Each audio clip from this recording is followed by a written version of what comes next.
بسم اللہ الرحمن الرحیم۔ السلام علیکم۔ آج 5 جنوری بروز جمعہ ہم بات کریں گے دو اہم ایشوز کے حوالے سے۔ سینٹ میں عام انتخابات کے التوا کے حوالے سے جو قرارداد پیش کی گئی ہے اور یہ قرارداد منظور ہوئی ہے باقاعدہ طور پر کہ انتخابات ملتوی کیے جائیں، اس پر اب سپریم کورٹ آف پاکستان جس نے پتھر پر لکیر بولا ہے اپنے فیصلے کو کہ 8 فروری کو جو انتخاب ہوگا وہ پتھر پر لکیر ہے۔ اب وہ پتھر پر لکیر کہاں گئی اور کیا سینٹ کے ان ارکان کے خلاف جو قرارداد جنہوں نے منظور کی ہے ان کے خلاف کو کارروائی کی جائے گی، اس کی تفصیل میں آپ کے ساتھ شیئر کروں گا۔ اور ساتھ ہم بات کریں گے سپریم کورٹ آف پاکستان میں آج دلائل مکمل ہو گئے ہیں تاحیات نااہلی کیس میں۔ اس میں پاکستان تحریک انصاف کے وکیل کی جانب سے بھی اہم آرگومنٹس کیے گئے ہیں اور انہوں نے بڑا بنیادی نقطہ عدالت کے سامنے رکھا ہے، اور اٹارنی جنرل آف پاکستان کی جانب سے جو دلائل دیے گئے ہیں ان تمام چیزوں کو مد نظر رکھتے ہوئے اب فیصلہ محفوظ کیا گیا ہے۔ اٹارنی جنرل آف پاکستان جس کے بارے میں نے کہا تھا کہ وہ پروکسی وکیل ہیں نواز شریف کے، آج قاضی فیضیسہ صاحب نے ایک دوران سماعت گلہ کیا اور کہا کہ جی جتنے بھی کیسز ہیں اس میں صرف ایک بات ہمیں نظر آتی ہے کہ سیاسی جماعتیں موجود نہیں ہیں۔ تو میں نے گزارش کی کہ جناب والا آئی پی پی کے جہانگیر خان ترین کے وکیل وہاں پر موجود تھے، مخدوم علی خان صاحب، اور پھر پاکستان مسلم لیگ نون کے اٹارنی جنرل ہیں، وہ مسلم لیگ نون کے اٹارنی جنرل رہے ہیں ان کی حکومت کے، اور وہ مسلم لیگ نون کے وکیل رہے ہیں، اور وہ بیسیکلی وہ خود نواز شریف کے وکیل ہیں۔ انہوں نے سب سے پہلے عدالت سے بار بار یہ استدعا کی کہ جناب اس میں مہربانی کر کے آپ نواز شریف والا جو کیس فیصلہ ہے اس کو واپس لے لیں، تو پھر آپ کو کس چیز کی ضرورت ہے۔ اور اب پھر شعیب شاہین جو پاکستان تحریک انصاف کے وکیل ہیں وہ بھی پیش ہوئے۔ اٹارنی جنرل آف پاکستان نے اپنے دلائل شروع کرتے ہوئے 2015 کے اسحاق خاقوانی کیس کا حوالہ دیتے ہوئے کہا کہ کورٹ آف لاء کیا ہوگی۔ 2015 میں 7 رکنی بینچ نے یہ معاملہ اٹھایا۔ سمیع اللہ بلوچ کیس نے کورٹ آف لاء کے سوال کا جواب نہیں دیا۔ چیف جسٹس نے کہا کہ سمیع اللہ بلوچ کیس میں کیا اسحاق خاقوانی کیس کا حوالہ موجود ہے۔ اٹارنی جنرل نے کہا کہ سمیع اللہ بلوچ کیس میں خاقوانی کیس کو ڈسکس نہیں کیا گیا۔ چیف جسٹس نے حیرانگی کا اظہار کرتے ہوئے کہا کہ جسٹس جواد خواجہ نے لکھا تھا یہ معاملہ متعلقہ کیس میں دیکھیں گے، اس کے بعد مگر یہ معاملہ کبھی نہیں دیکھا گیا۔ چیف جسٹس نے سوال کیا کسی نے یہ نہیں کہا یہ معاملہ فیڈرل شریعت کورٹ کے اختیار میں ہے، اسلامی معاملات پر دائرہ اختیار تو شریعت کورٹ کا ہوتا ہے۔ اٹارنی جنرل نے کہا کہ کورٹ آف لاء سے متعلق سمیع اللہ بلوچ نے فیصلہ نہیں کیا، لیکن اسحاق خاقوانی کیس میں 2015 میں یہ معاملہ اٹھا تھا۔ اسحاق خاقوانی کیس میں 7 رکنی بینچ نے اپنے فیصلے میں نااہلی کی ڈکلیریشن پر سوالات اٹھائے تھے۔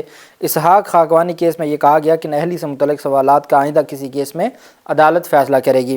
جسٹس امین الدین خان نے استفسار کیا کہ کیا آپ چاہتے ہیں کہ جو سوالات اسحاق خاقوانی کیس میں اٹھائے گئے ان کا فیصلہ ہم کریں؟ اٹارنی جنرل نے کہا کہ عدالت کو مختلف آئینی سوالات کا تعین کرنا ہوگا، عدالت فیصلہ کرے کہ نااہلی کی ڈکلیریشن کس نے دینی ہے، عدالت فیصلہ کرے کہ کورٹ آف لاء ہے کیا۔ چیف جسٹس نے سوال اٹھایا کہ اسحاق خاقوانی کیس میں 7 رکنی بینچ فیصلہ کر چکا تھا تو 5 رکنی بینچ نے وہ فیصلہ کیوں نہ دیکھا؟